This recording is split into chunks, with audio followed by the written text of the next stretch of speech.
Um, all right, so let's get started.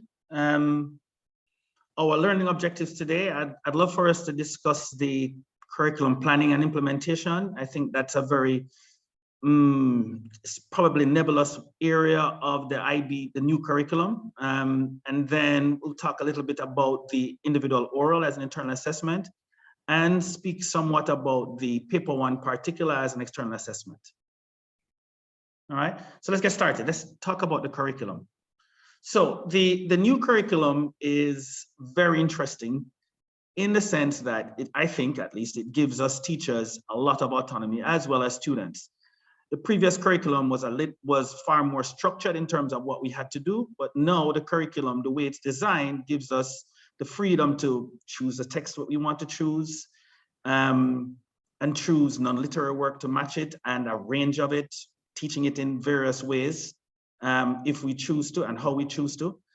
The key aspect, I think, to the new curriculum is that it requires us to look at areas of exploration, and it requires us to look at concepts. So I'm going to talk a little bit about those, but more importantly, I'm going to talk in terms of probably the key word from the guide that I have extracted.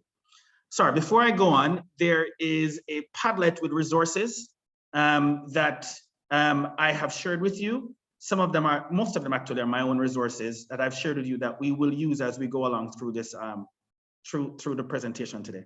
All right, so the key word that I've taken from the guide in terms of curriculum development is integration.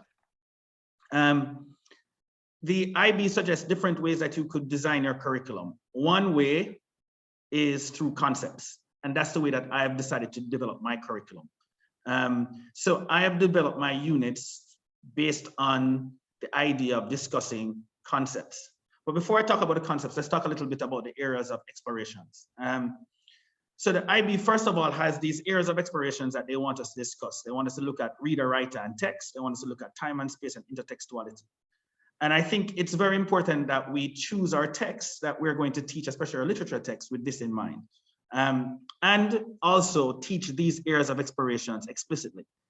My take on it is, and this is not cast in stone because we don't know for sure, but if we kind of flash forward a bit to the paper two that won't be, the first time will be next academic year, the current grade 11s or the current IB year ones will actually be the first cohort to do the paper two. I think, and again, this is not cast in stone, but if we look at the exemplar questions that the IB provides, then I think the areas of explorations are important because the questions seem to be designed with the areas of exploration in mind. At least the exemplar questions the IB has put forward so far. So areas of exploration, reader, writer, text. I think it's important that we teach it explicitly, time and space and intertextuality, not just superficially gloss over it, but to teach them in terms of defining and understanding what these concepts are, what these areas are for the students to understand. Coupled with that or integrated with that are the concepts. So when I select a text, or for this curriculum, when I selected a text, I've selected text with both these things in mind. So I'm not only teaching the area of exploration, I'm simultaneously teaching a concept with that text. I'll give you an example. So the first time I approached it, I taught A Doll's House for identity as a concept. And I was looking at theoretical concepts like feminism in particular, to some extent masculinity as well.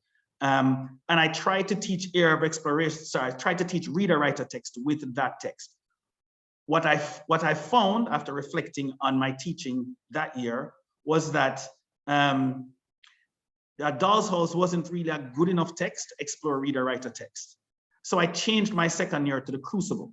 Why I changed to the Crucible? Still allowed me to discuss identity as a concept, but because the Crucible was written in the 1940s, dealing with the McCarthy trials, but at the same time, the text itself is dealing with the Salem witch trials, it allowed me to explore the reader in terms of someone reading this text and without the background, without the contextual understanding of what the writer is trying to explore, the McCarthy trials. So it allowed me to clearly show the difference between reader, writer, and text, where A Doll's House didn't allow me to do that. But it still allowed me the opportunity to discuss ideas of feminism, even some ideas of masculinity. Maybe not as rich as A Doll's House, but it was a good integration of both the area of exploration and the concept. All right. So I'll talk a little bit. This is from the guide itself, and a copy of the guide is in the Padlet resources for you, which I'm sure you have anyways. But this comes from the guide, page 21, and it tells us how to select our text. And pretty much IB has always done this, so this is not something new. For HL students, there must be 2 texts originally written from the PRL. Then there should be 2 works in translations, also from the PRL, and then you have 2 free choices. There are also restrictions in terms of the time period, the forms of literature, the content they've chosen from. Interestingly, there are no discussions or restrictions in terms of gender, which is strange. I'm almost sure the previous guide actually encouraged us to choose female writers. But there is no gender restriction anymore in terms of subjects, selections of text. All right, so here is what I did my second year of teaching the course, so that you get a sense of what I selected, how I selected my books. In fact, if you could go to the Padlet, you will see a document called DP Curriculum, and it will give you actually more details as to how I selected my text. This is sort of like an overview, but it will give you a full selection, a full detailed discussion of each of my units. If you want to take a second to do that, just open that document on the Padlet. You'll get an even more detailed discussion of the text I selected, what concept they match with, what area of exploration they match with. So you'll see for that one, the first text, as I mentioned, was, if I'm not mistaken, Crucible. And you'll see where I've matched that with, or it may have been Doll's House, but you'll see where I matched that with the area of exploration and with the concept. The unit itself revolves around the concept. So the first unit is identity and representation. I only have 4 units for the year, so I match 2 concepts. I teach identity and representation together, and under that unit, I did the Crucible and I did Kendrick Lamar for representation. And then the areas of exploration, again, I've deliberately chosen text for that reason. I thought Kendrick Lamar worked well for intertextuality because he had a lot of allusions in his text. And as I mentioned, the Crucible previously, why I chose it for reader-writer text, because of the fact that it was written in one period, but discussing an issue in another time period. So the reader might have a different interpretation from what the writer might have intended, unless they knew the actual context.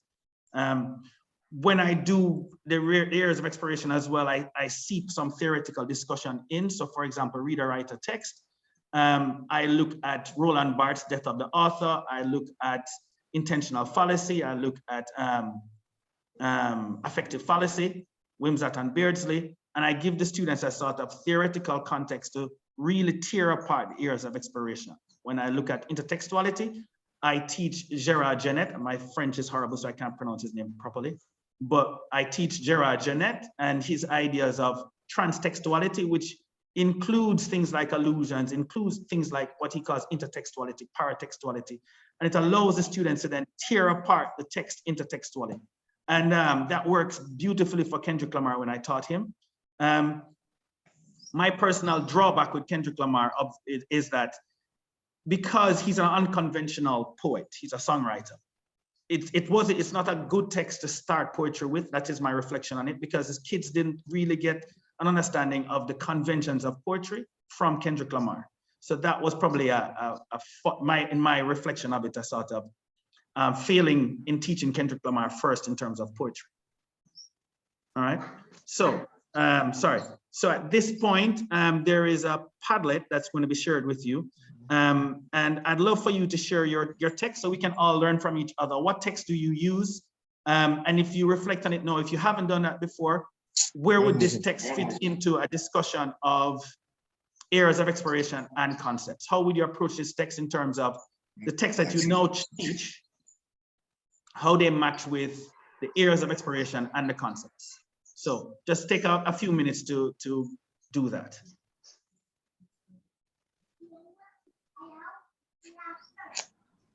Sharing the Padlet now.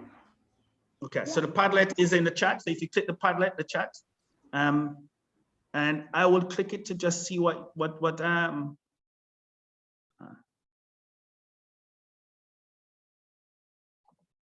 there we go. So I've already included my exemplar for you to make it, you can see what mine look like, and then you could share yours as well.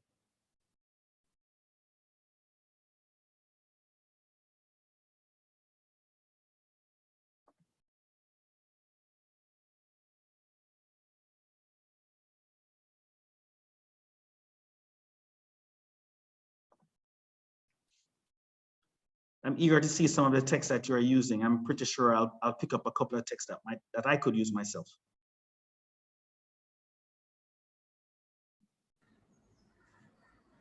You can just click on that plus symbol to the corner of the screen so that you can add your own notes in as well.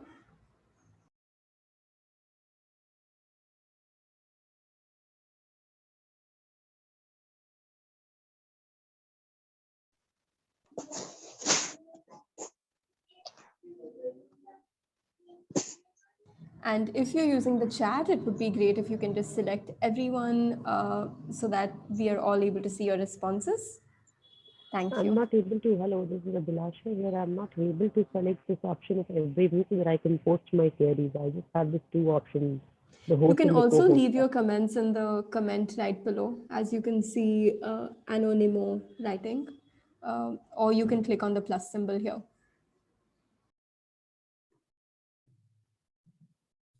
Abhilasha, are you having a problem with the Padlet or are you having a problem with the Zoom chat? I am writing on the Zoom chat and then I'm not able to make it for everyone. It's just the same two options. If you can just scroll to the top, if you just select on that little blue button which says either the name of the person, and if you go right up to that right up to the top of that list, it will say everyone in meeting. I'll just try again. Not working. I just can see only two options: co-host and the host. Okay, no problem. You can just select my name, everyone. My name is Shraddha. You can just select my name to send me your messages. All right. Thank you. Yeah.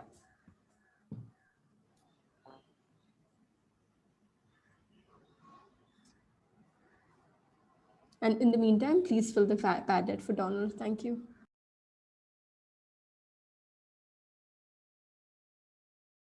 Zaina, Great Gatsby, what concepts, what area of exploration you think you'd use it for if you haven't thought that through before?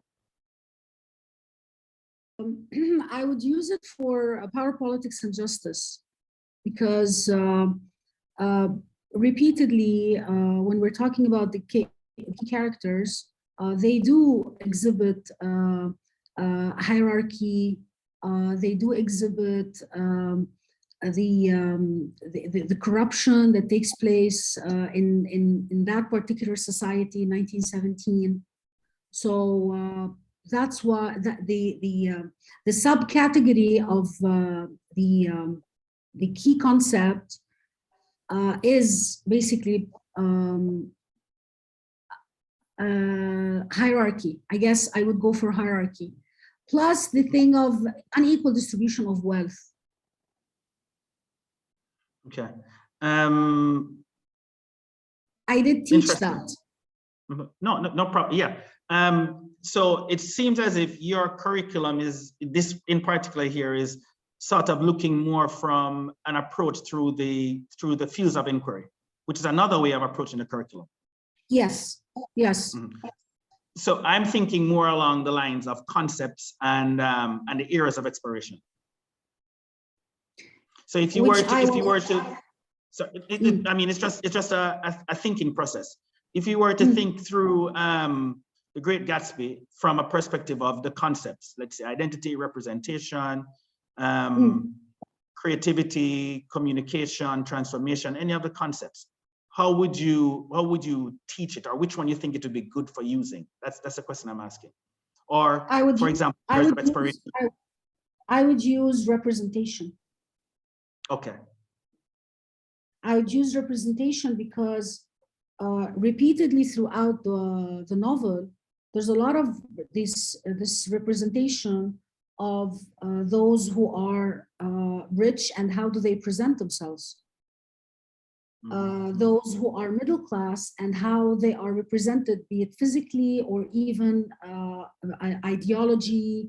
The fact that there are, it is a society where Fitzgerald particularly addresses, and it's a society that does not allow for upward or downward mobility.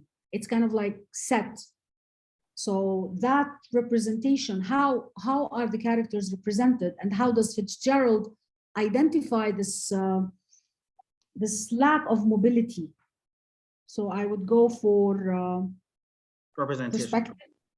Representation okay. as well as perspective as well. Okay. Yeah. I don't know if I'm doing the right thing here, but I know that. No. It's we're sharing, right? So we're sharing, yes. and I understand and I agree with everything you've just said. Okay, thank you.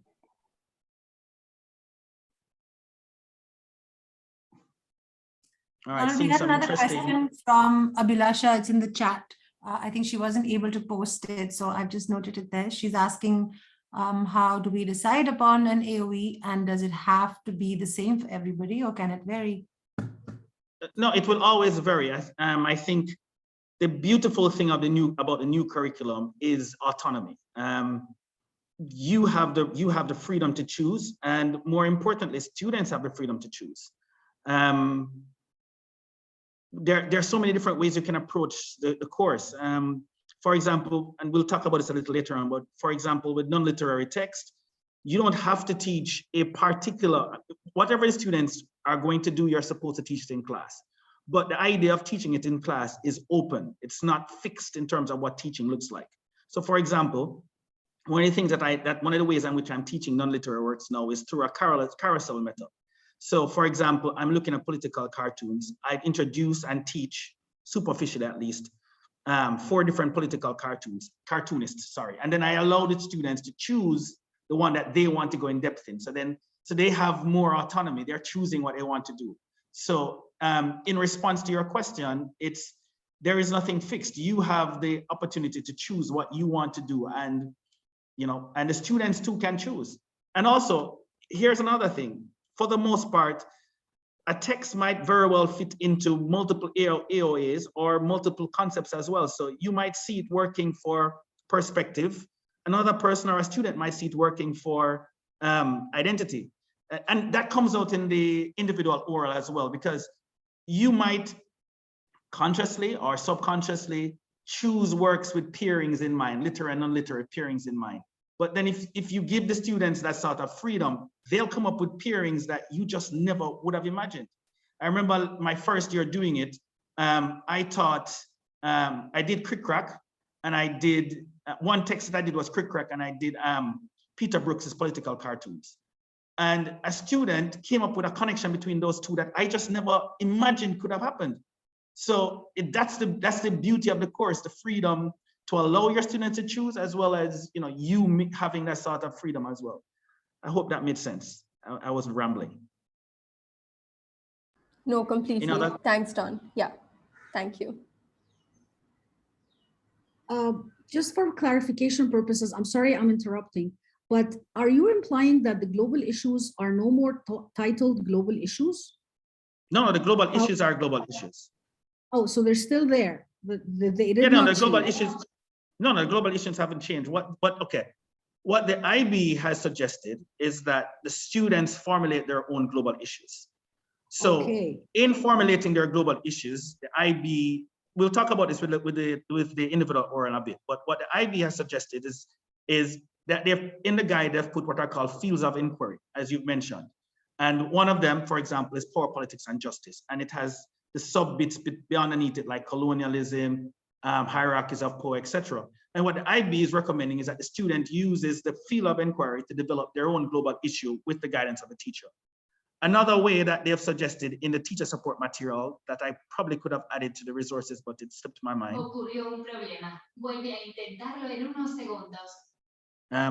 One of the things that another way the IB has suggested is that they can use sustainable development goals to develop their global issues as well. Great, thank you, Don.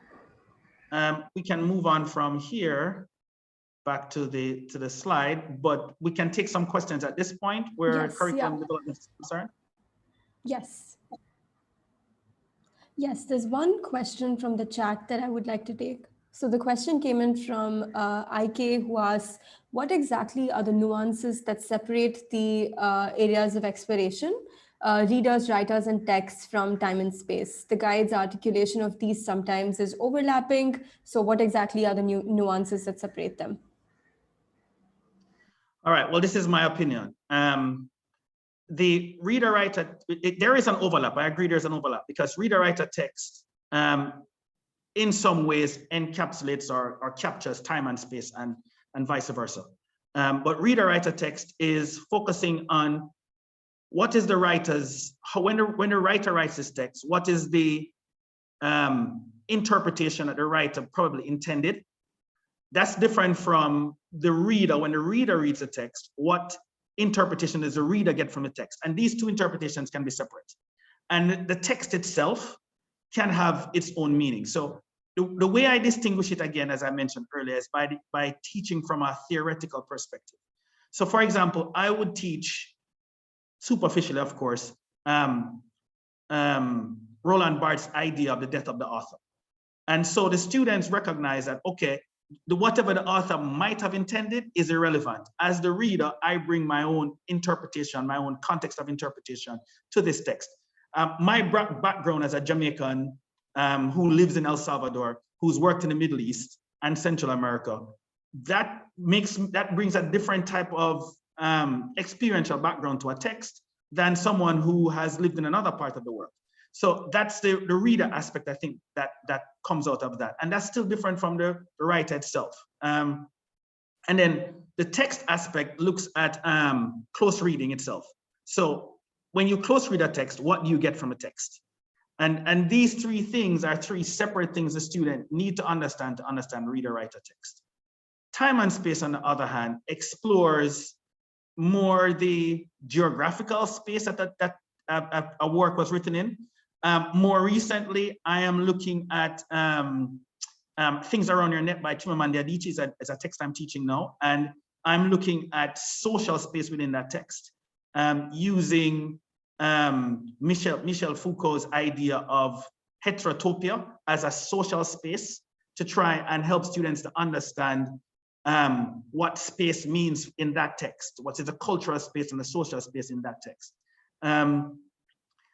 And time as well, looking at when a work was written. And that allows for, again, it even overlaps with intertextuality actually, because it allows for looking at the relationship between text over time as well. So I agree, all three areas of exploration, they're fluid. They're not separate entities that can be looked at separately. And that's why I think that's what makes it so interesting, because the student now is able to see any of the areas of exploration in any given text, even if you've selected it to use it to teach for a specific area of exploration.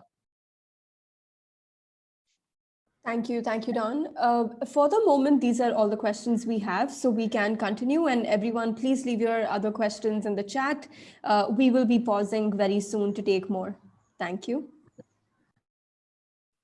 All right, so I'm going to talk a little bit about the internal assessment, specifically talking about the IO. So I think this is pretty straightforward. This part is in the guide. And it says the duration is 15 minutes, 10 minutes student individual oral, 5 minutes for teacher questions. Depending on if it's HL or SL, the weighting is 30% or 20%. Those numbers are different last year and this year. This is the standard distribution, but I think last year it was 50%, and it might very well be the same depending on if you're doing paper one.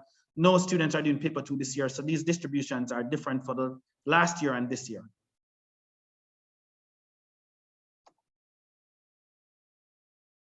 All right, so we were talking about the global issue of it. The global issue is a statement that the student creates. This statement is created from one of two sources that the IB suggests. The fields of inquiry, which are in the guide on page 33, I believe, but it's in the guide, and they give you a list of fields of inquiry. They give you They give you power, politics, and justice. They give you identity, community. There are about 7 of them, of fields of inquiry that they've given you. And the interesting thing about it, and what I say to my students is, the fields of inquiry are broad. So if you don't look at the fields of inquiry to create a global issue, look at those subtopics below it and then extract from it a sort of topic that you want to explore. It makes your global issue a lot more pointed. Another way that IB has recommended or suggested that you can create your global issues is by using the United Nations Sustainable Development Goals. So for example, you might talk about gender equality as a sustainable development goal. And so you could have a global issue that explores that. So for example, students could write a global issue such as the impact of patriarchy on gender equality. And it comes directly from the Sustainable Development Goal. The global issue is extremely important to the individual oral. It's the backbone of the oral. It literally needs to be repeated several times throughout the oral. The student needs to keep on referring back to the global issue. That's kind of tricky because obviously if the student keeps repeating the same words, then it's going to impact their criterion D grade. So they have to repeat the global issue in different words, repeat it without repeating it, sort of. And that sounds weird, but it has to be repeated. It also provides a sort of lens through which all the textual features are explored. So everything the student is doing always links back to the global issue that they have created with our help. All right. So I'm going to talk a little bit about each criteria, so you get a sense of what the criteria demands from an examiner's perspective. Criterion A, pretty much the students need to show the presence of the global issue in the extract. An easy way to get extracts that do that, not easy, but one way of doing that is it's easier if the student finds extracts where the global issue is explicitly stated 2-3 times in the extract. It's not good for them to have extracts where they kind of have to find the implication of the global issue, because the implications that they're going to discuss should be based on the existence of the global issue in the extract. The understanding should show that they know the text, the work, the body of work, the extracts that they've selected. And this comes out in the 5-minute questioning. As examiners, we are aware that students have, in theory, a whole year, a year and a half to prepare for their individual oral. So they are expected to really know their 10 minutes well. So where they prove their knowledge is really in that 5-minute questioning. The 5-minute questioning does not impact their grade in terms of lowering it, but it certainly impacts their grade in terms of increasing it. So it's very important that we ask very good questions, or the type of questions that allow them to expand their knowledge and understanding, and their criterion analysis and evaluation as well. The interpretation is tricky because it asks students to come up with implications that sometimes even us as teachers is difficult for us to see. One of the things that I say to my students is, once you've identified a textual feature, sometimes a writer might be deviating from the normal use of a textual feature.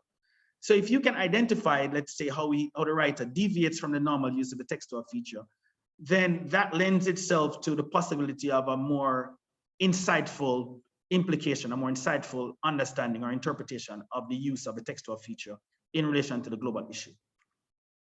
And of course, the student needs to reference not just the extract, but also the work / body of work that they're using. So referencing is very important. There are different ways you can reference. The students can easily say in line 1, line 5, line 7. The student can also say on page X in the book, or in Act 1, Act 2, but they need to reference both the work, the body of work, and the extracts. Criterion B, linked to the global issue. Here's the thing about criterion B. The students need to do 2 separate things on a previous rubric, in the previous curriculum, students only needed to do analysis to get marks for criterion B. The IB has raised the bar a bit. If you think about Bloom's taxonomy, then you'll realize that what they're asking is evaluation is a higher order thinking above analysis. So the IB is now asking kids or students to do a critical thinking, a higher level of critical thinking.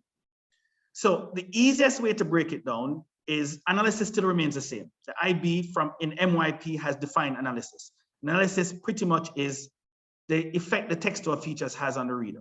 It's very simple. So the students literally need to be saying in so many words, the effect this has on the reader is to be showing that they're analyzing.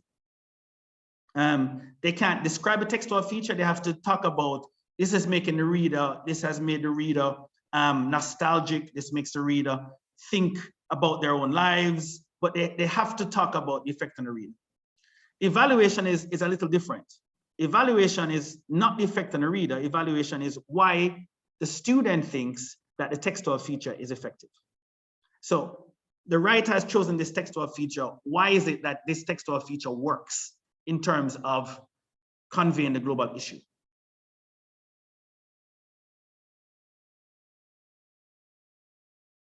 And at all times, the analysis and evaluation is always in relation to the global issue. So here I've broken down what evaluation and what analysis and evaluation is based on what I just said. All right, so criterion C is the make or break of the individual oral, in my opinion. If students do well at criterion C, then pretty much it's virtually impossible not to score a decent score on their individual oral. Criterion C requires a student to do a lot of planning because the whole individual oral needs to be well structured, well balanced. So let me show you what I mean. If you look here, we have a timeline. The first minute is the introduction.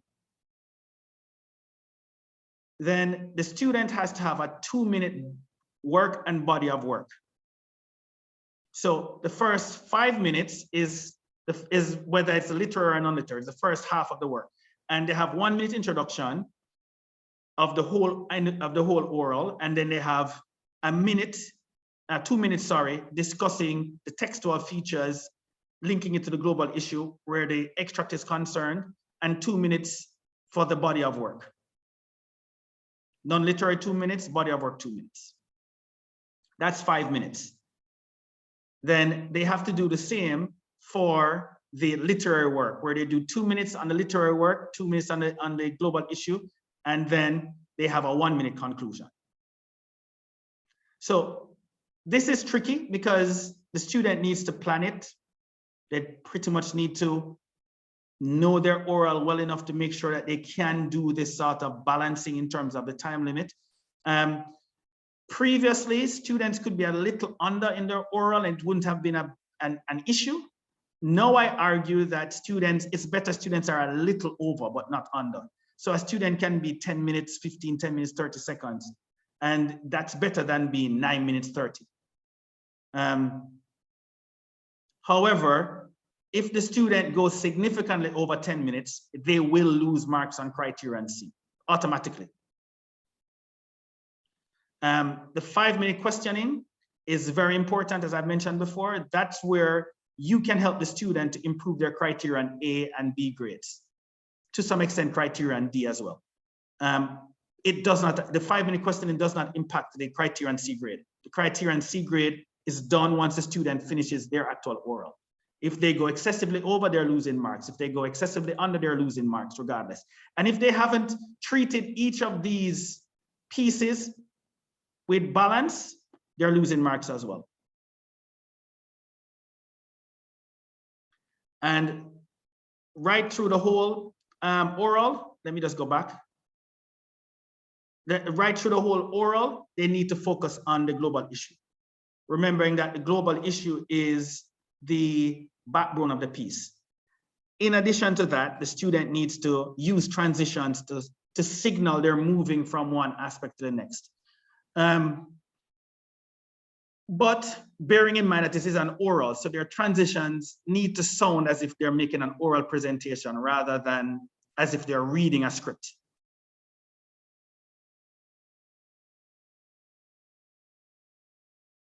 So criterion D, they need to have correct vocabulary, make sure that they're using the right terminologies.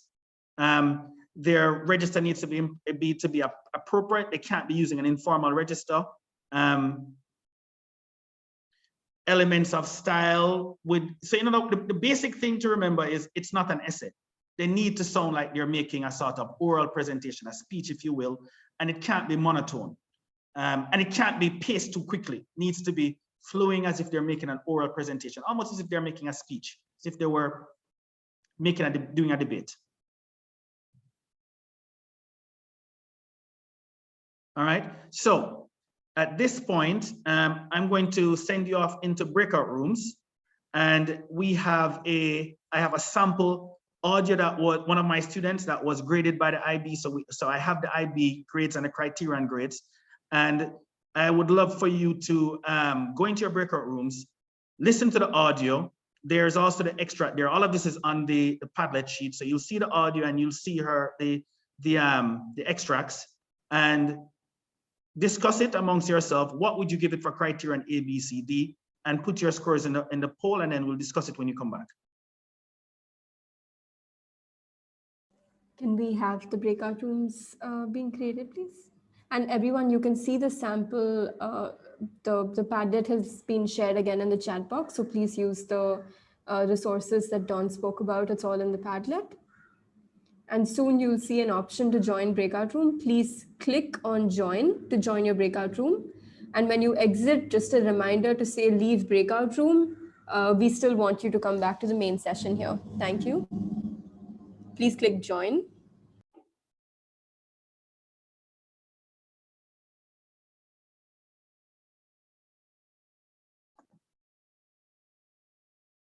Yeah, just a few more of you who are still in the main room. Please click join when you see when you see Toddle support is inviting you to join room X.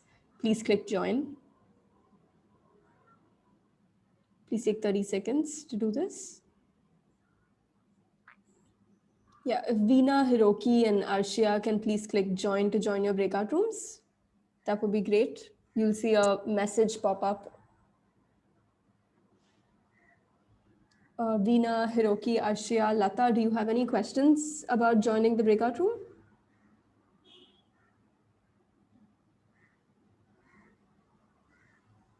Pallavi, if we can send them a reminder, great. Veena is accepted. Arshia, Hiroki, Veena, if you have questions, let us know.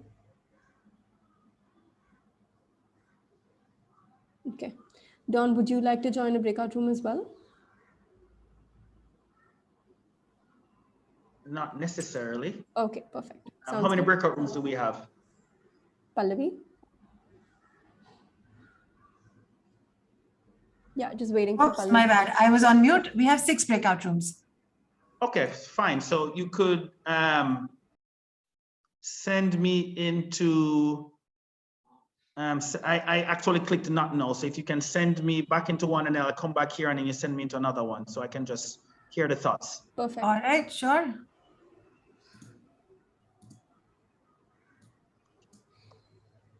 Yeah. Veena, if you have any questions about joining your breakout room, please unmute and you can ask us directly.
Yeah, hi, Don. Yeah, it's a bit premature because I need time to listen to the orals anyway. Yeah. So I'd just be like a third wheel. Yeah, sounds good. And this is for 15 minutes. Yes, Don?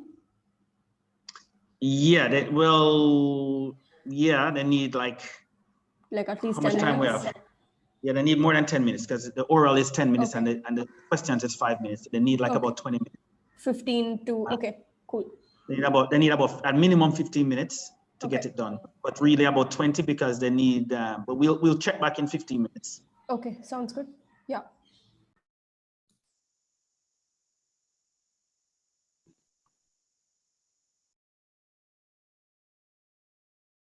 And the poll is something they'll see once they come to the main room, Don. Okay, all right. Okay.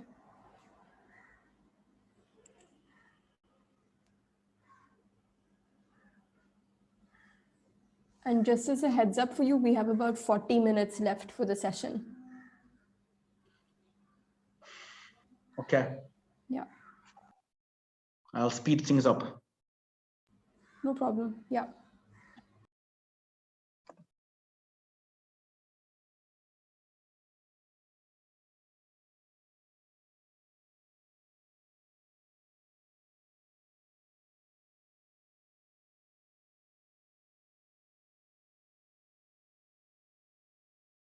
Don, you can let us know when you want to get into a breakout room and Pallavi can reassign you. Yeah, no worries. Yeah. Okay. I don't think it helps much because Correct. Yeah. by the time they finish listening, Yeah. they're pretty much coming back in. So there's not much point in me going in at this point. I don't Yeah. think. Okay.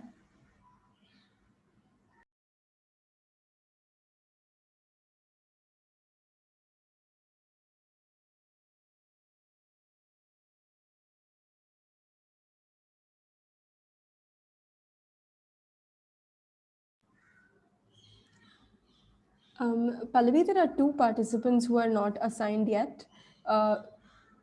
Guys, we have breakout rooms going on right now, so we'll just assign you to a breakout room right away.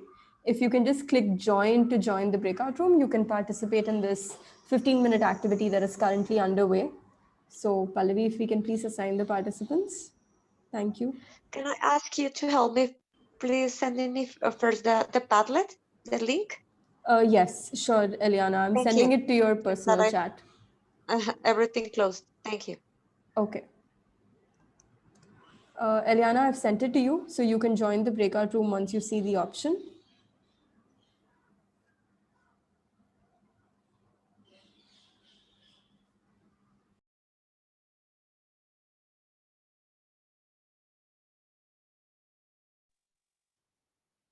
Yeah, thank you.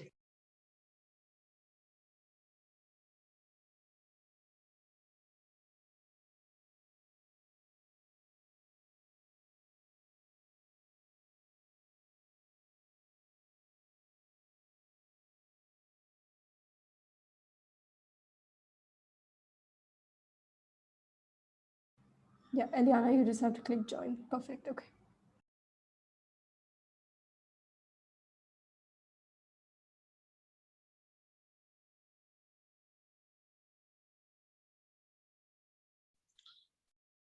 Shada, we seem to have lost tech support.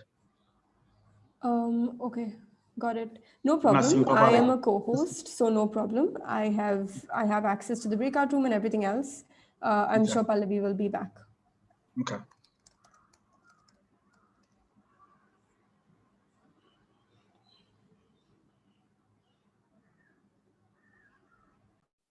Are you timing this? That's right. So only 4 minutes have passed so far. Okay. Yeah. Yeah, I think time goes by faster if you're in a breakout room. It depends on if you're enjoying the breakout. Right. I'll just double check with Pallavi. Okay.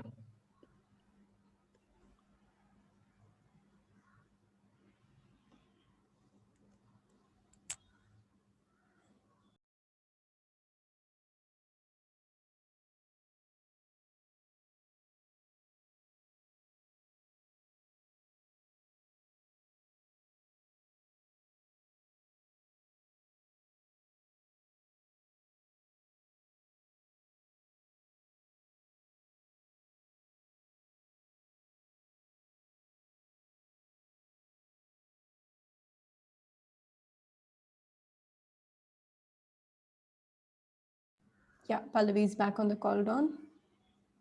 I think a bunch of folks were just having trouble downloading the audio. The exemplars are also, the extracts are also on the Padlet, right, Don? I just pointed them to that. That's exemplar 1 and 2. You're on mute, Don. Sorry, the extract is there. No, exemplar 1 and 2 is for paper 1. The extract is for the oral. Extract is for the oral, right? So they should see the extract with I'm just going to send it. Okay. That might be useful to just pop in to see if they have any questions.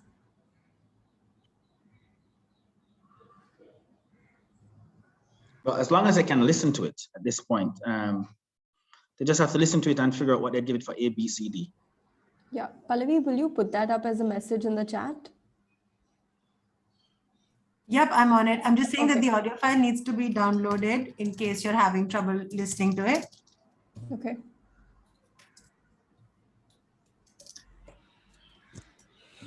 Okay. Anything else you need me to say to them, Don? No, that should be it. If they just need to listen, they just need to listen to it and decide as a group or individually if they'd give what they'd give it for A, B, C, D. I guess individual because they still have to put in a poll so they can discuss it with their groups. Yeah, Pallavi, maybe you can say that too. Yeah, I sent that message. About the individually Yeah, scoring. Yeah. just doing that. Yeah. Okay, thank you. Hi, Rebecca. There is a breakout room activity going on right now. So we'll just assign you to a breakout room. If you can just... Yeah, I was in the room. Nobody's saying anything. It's just silent. Oh, which room is this? I think it's probably because everybody's listening to the audio, Rebecca. Okay. Are you clear on the task? No, because Okay. I had to switch from my laptop to the phone because I can't hold the line. Okay. So essentially, I'm just going to pop a link in the chat for you. This link has a Padlet. The Padlet has an individual oral extract and audio as well as the file. The task at hand is that you're required to listen in to the audio, the oral of the student, and rate the student how you would, like grade the student based on the 3 criteria out of 10 each for each criteria. Okay, all right, thank you. I've just sent the link to the Padlet to you.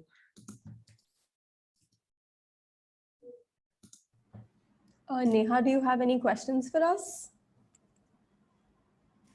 No, dear. I just got exited from the room. I'll just join there back. Okay. Thanks.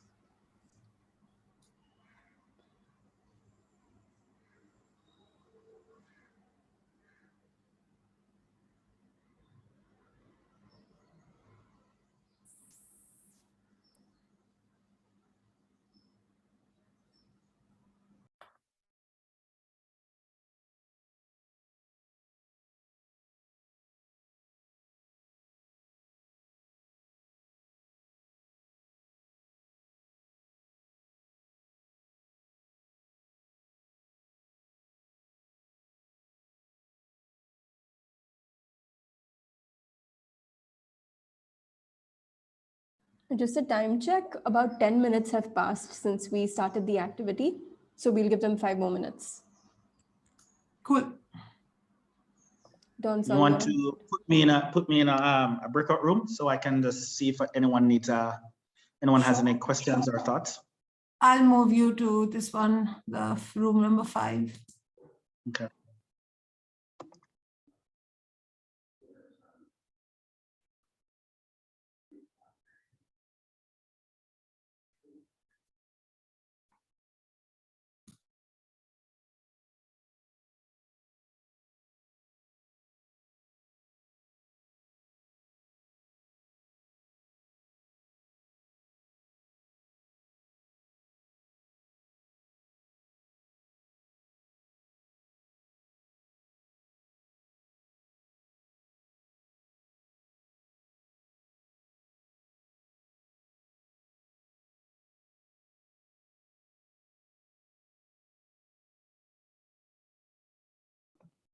Can you send me to another room apart from 5?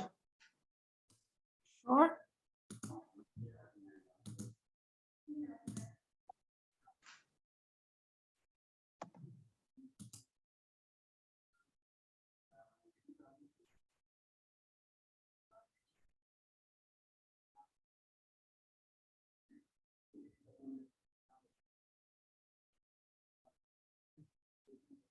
Pallavi, we have 2 more unassigned participants. If you can assign them, please.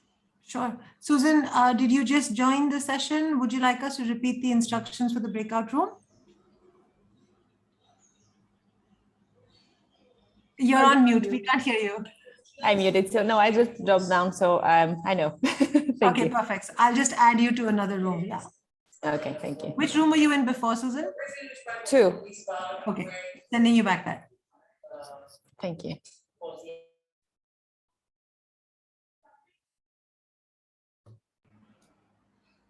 Hi, Meenakshi. Do you need to be assigned to a breakout room? Do you have any questions for us? You're on mute in case you're trying to talk. Okay.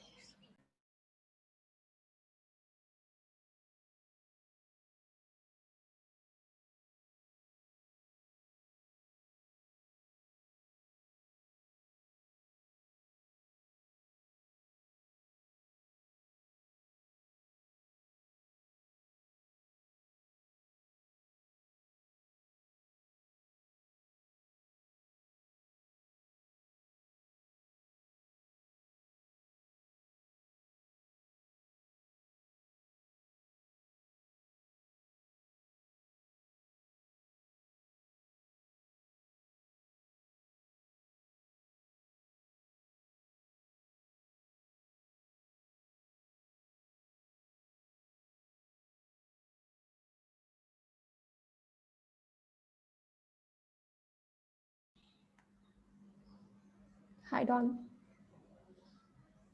Hi. So Don, technically we have 3 more minutes for the 20-minute mark to get done. Do you want to give them a little longer? With that group there, the person who communicated was just about finishing up. So, okay, great. I think then we should stick to the 3 minutes, right? Yeah, let's stick to 3 minutes. That should be enough. Okay, all right. Sounds good. Pallavi, would you be able to give them a message reminder that they have 3 minutes to wrap Sure. up? Thank you. Great.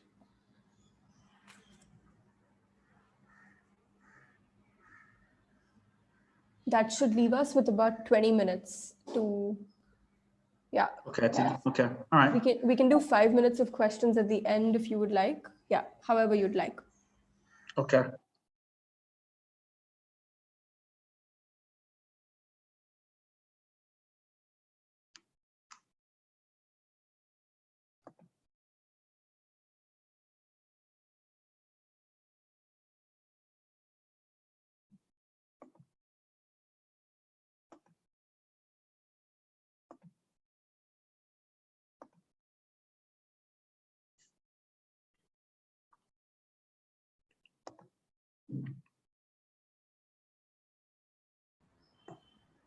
So we'll launch the poll right after this, Dawn, and then whenever you are ready to take questions, you can let me know. Okay. Well, we immediately as they launch a poll, we just take questions immediately. Sure, Dawn. Sure. Sounds good.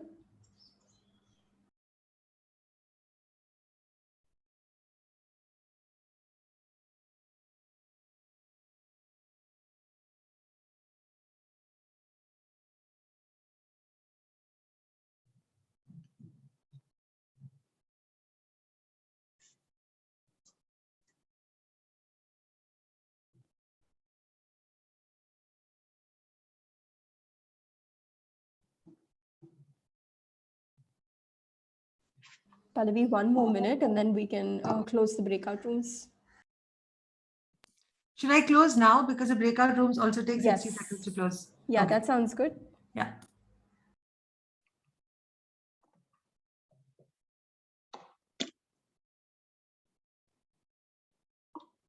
Yeah, thank you.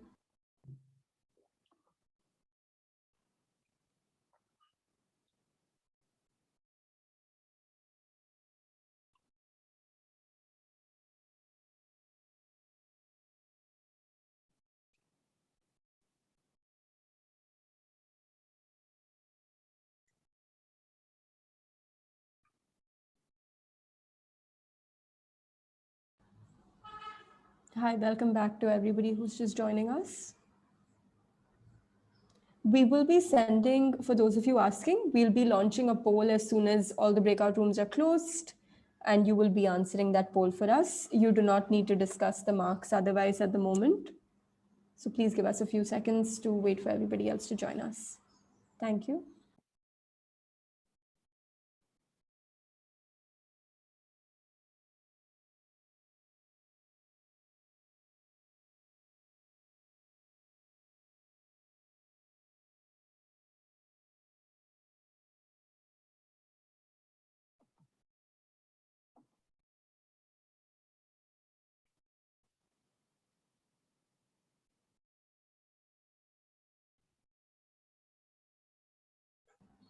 Great. Hi, everyone. We're just giving it a few more seconds for all the breakout rooms to get closed and for everyone to join us. So just a few more seconds.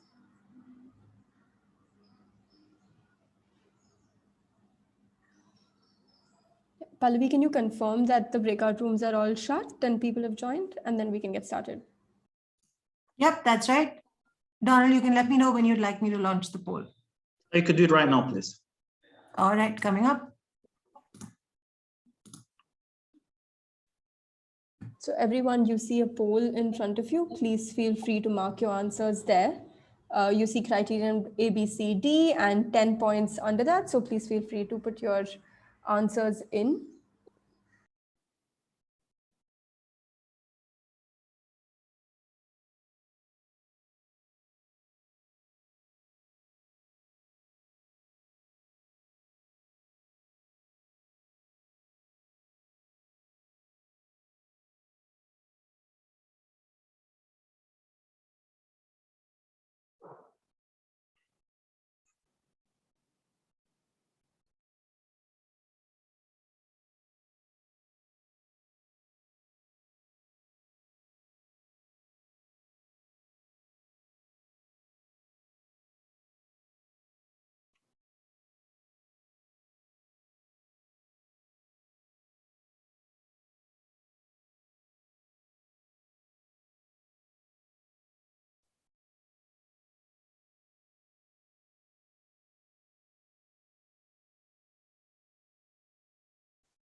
Please take 10 more seconds to wrap up your answers. Thank you.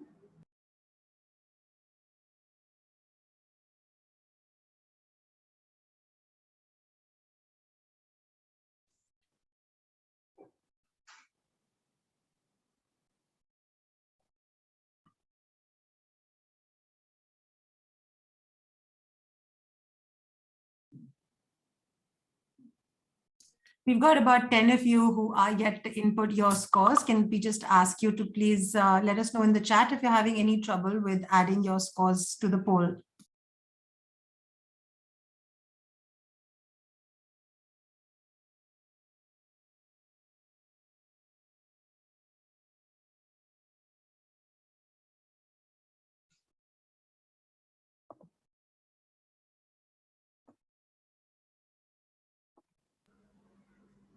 Yeah, no responses in the chat, Pallavi. I think we can end and show the results to Dawn.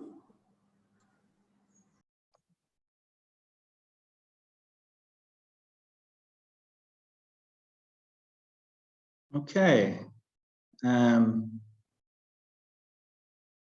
For criterion A, 42% thought 8.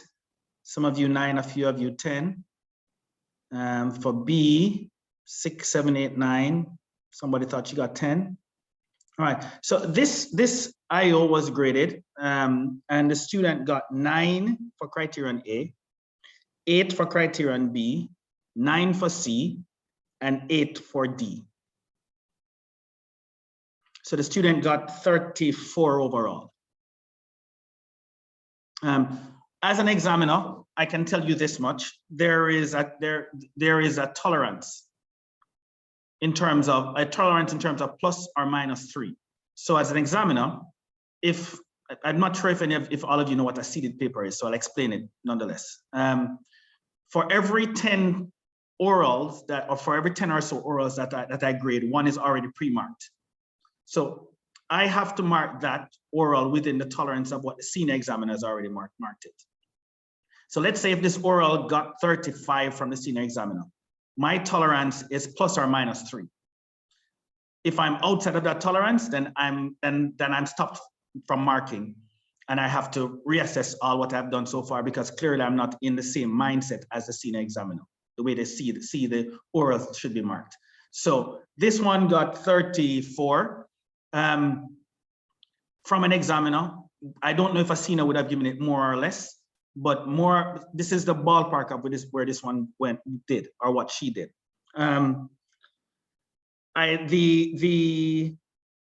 The knowledge was very good, and she did help herself a bit in the questioning.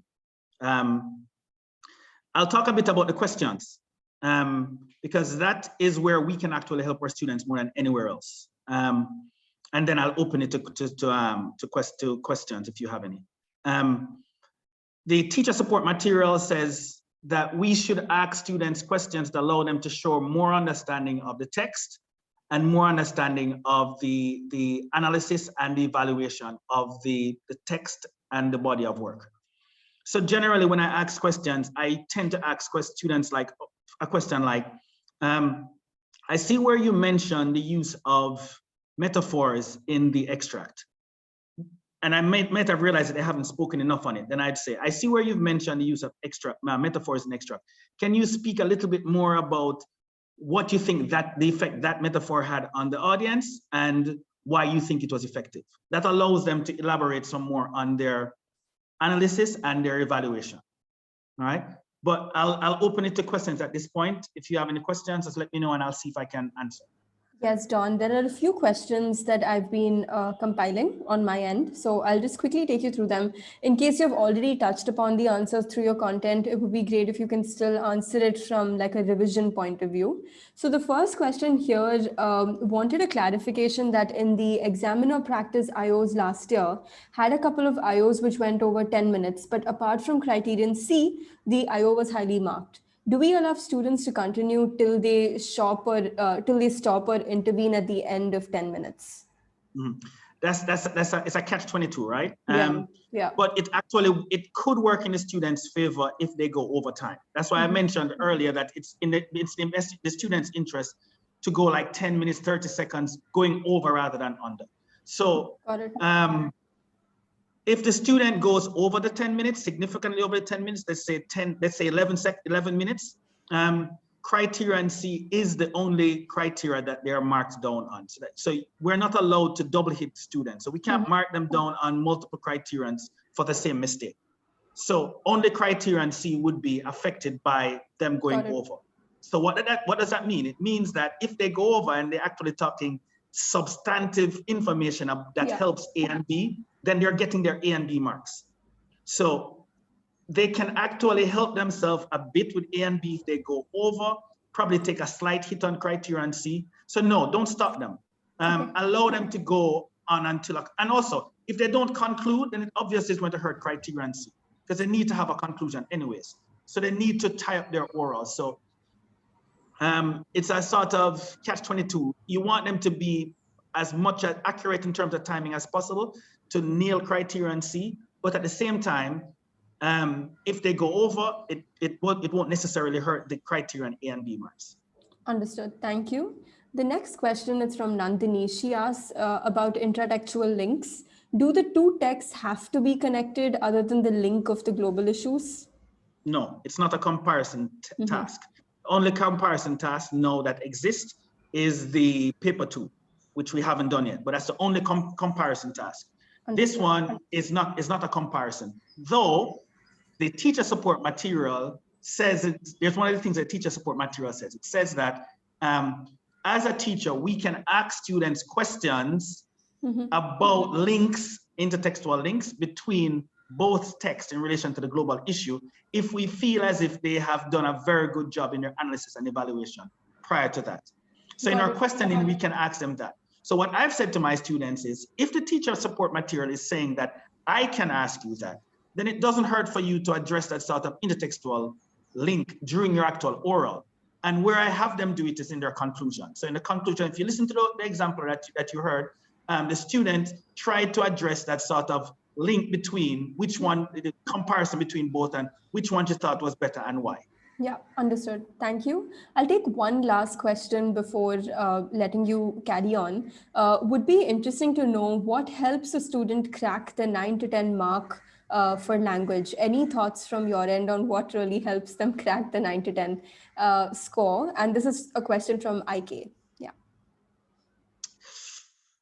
Well, for criterion D, I'm assuming, then that's more about the student being fully aware of terminologies, and not just the regular terminologies, but nuanced terminology in terms of literary features or textual features. Also their vocabulary, the choice of words that they use, but perhaps more than anything else, the flow. Their flow has to sound, their pacing and tone throughout the whole 10 minutes needs to be sounding almost immaculate, sounding crisp, but more so in the last 5 minutes, because the student can do a good 10 minutes oral where they sound crisp and the flow and the tone and the terminology and their knowledge sounds good. But then when you ask them questions in the last 5 minutes, they're like, that hurts the language. So the 5 minutes really is what that really would put them over the top in terms of hitting that 9-10 band. Why? Because you're showing the examiner that even without that sort of quote unquote rehearsed 10 minutes, you are fluent in your use of language.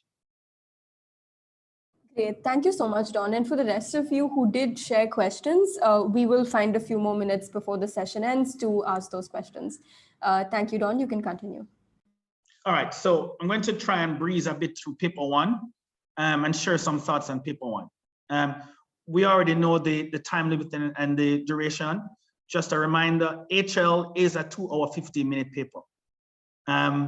They have to answer both text. So SL gets a choice between text 1 and text 2.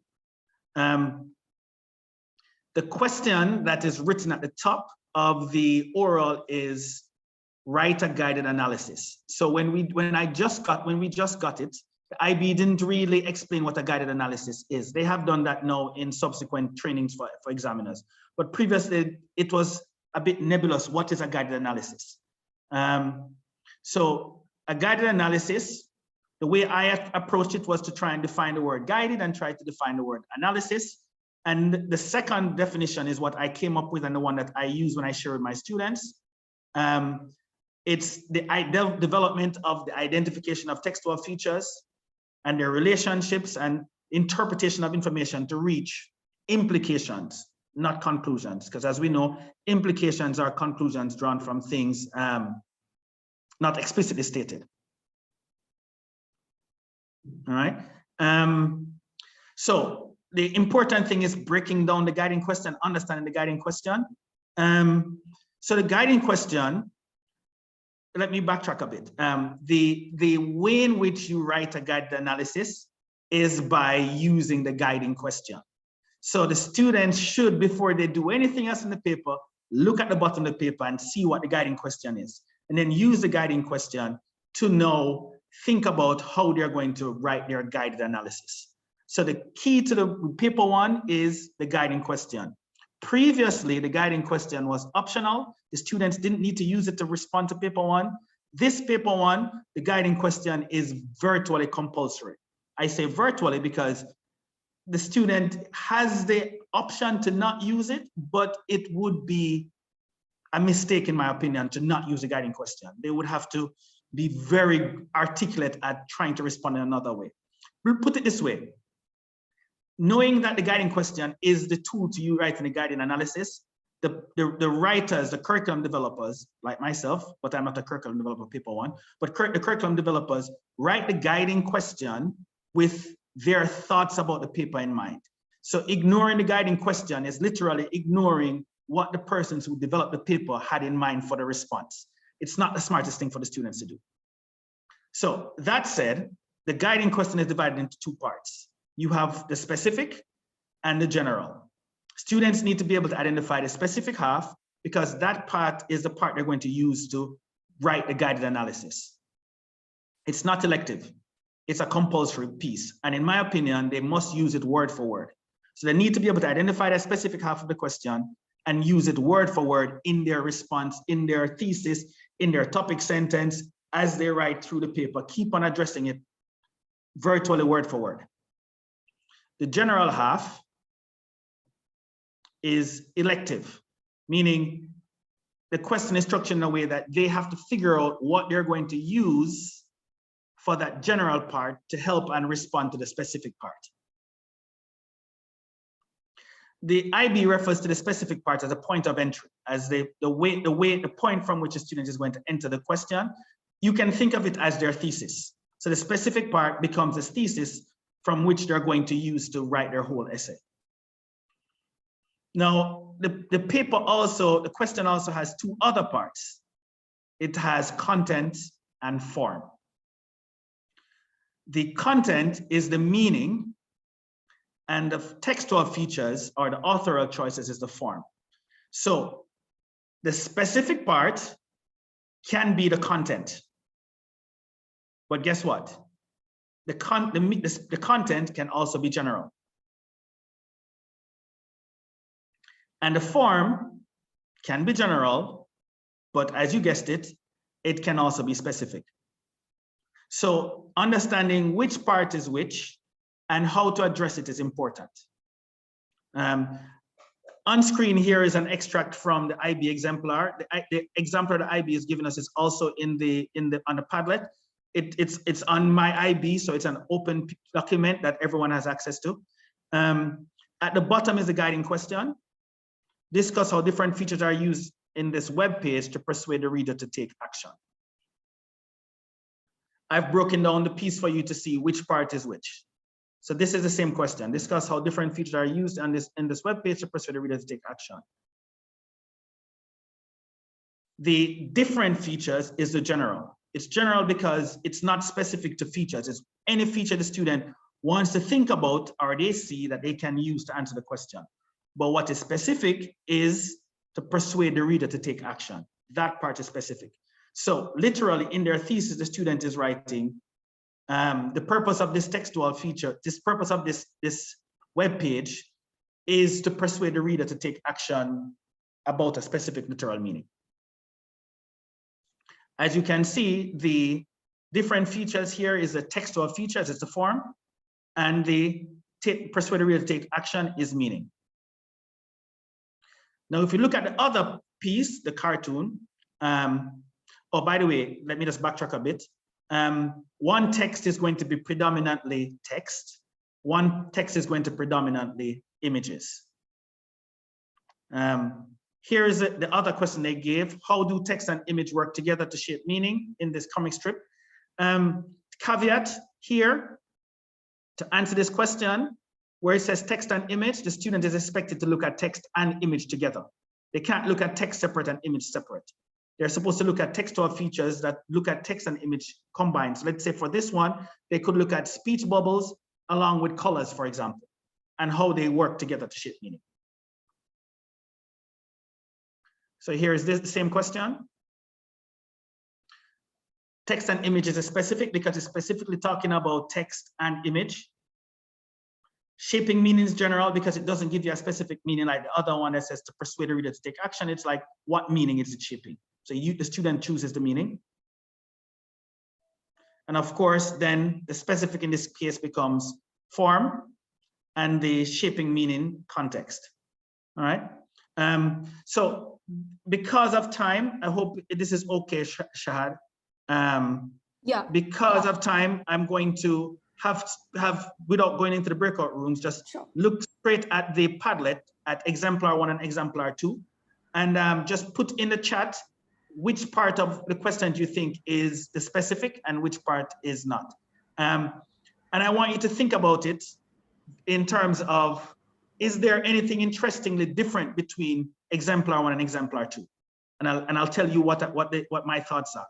Sure. After you've looked at it. So look at Exemplar 1 and Exemplar 2 on the Padlet, please.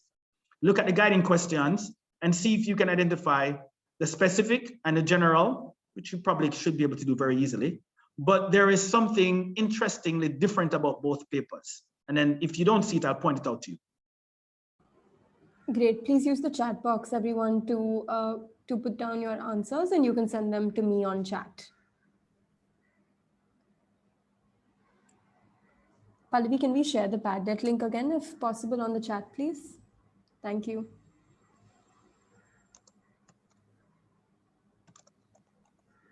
It's shared in the chat, everyone. Please click on that Padlet.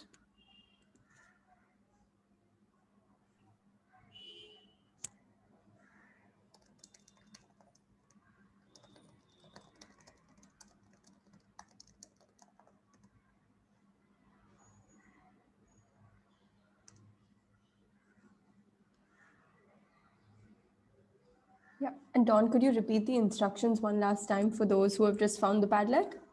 Okay, so I would love for you to go into the Padlet, and there are two papers, Exemplar 1 and Exemplar 2. I want you to just look at the guiding questions and figure out which part is a specific and which part is a general, which part is content, which part is form. But there is something interestingly different between both papers, and then I will address it very shortly after. So maybe another 2 minutes. It's not a very difficult activity, but there's something different about both questions or both papers, and there is an implication for our students based on that difference. So it's looking at the guiding questions, identifying what's specific, what's general, but then looking at the difference between both papers and your thoughts as to what is different. And then I'll speak a little bit about it, because I think it's something that we need to be aware of. Definitely.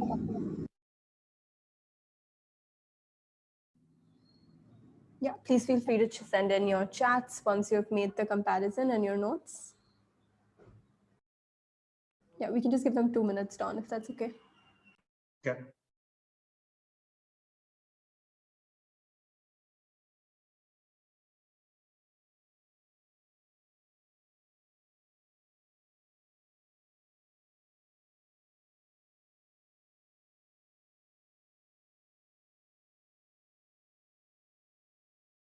Yeah, you can send in your chats to me, everyone, as soon as you're done thinking about this.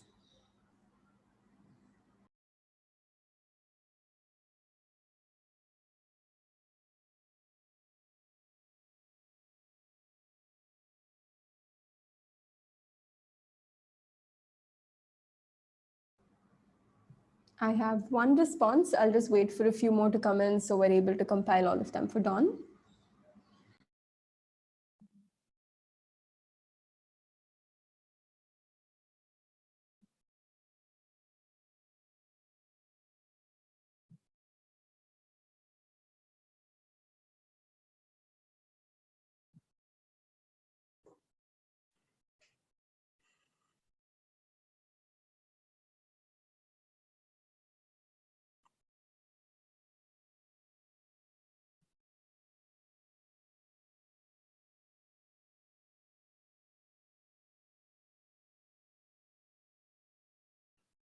All right.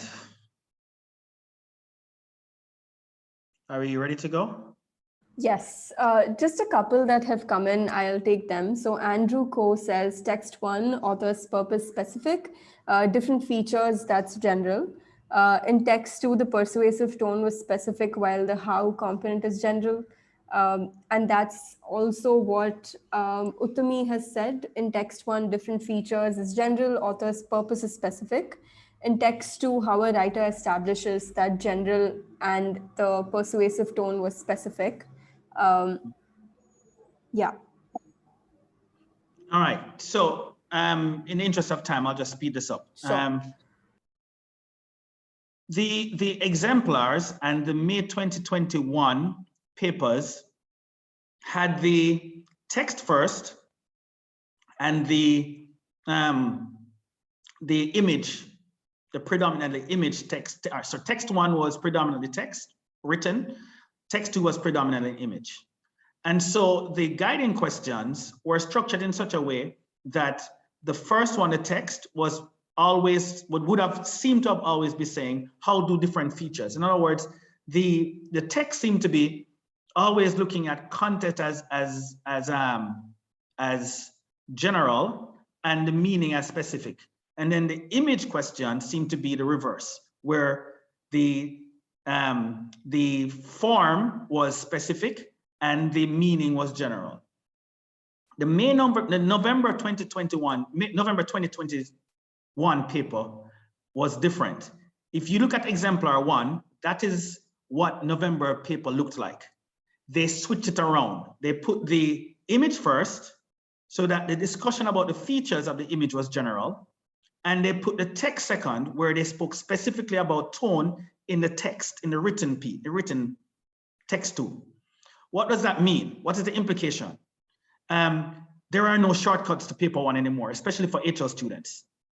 They can't walk into well, it's not for HL, sorry, especially for SL students. They can't walk in thinking that they're going to get a text to begin with and they can do the different features and they can focus on the meaning for a text one, or they can't say, okay, I'm not going to do the image one because I'm not really familiar with images, I'll focus on the text. Because the questions are going to be structured in such a way that if they're not familiar with a specific textual feature, be it image or written, they will struggle with their selection.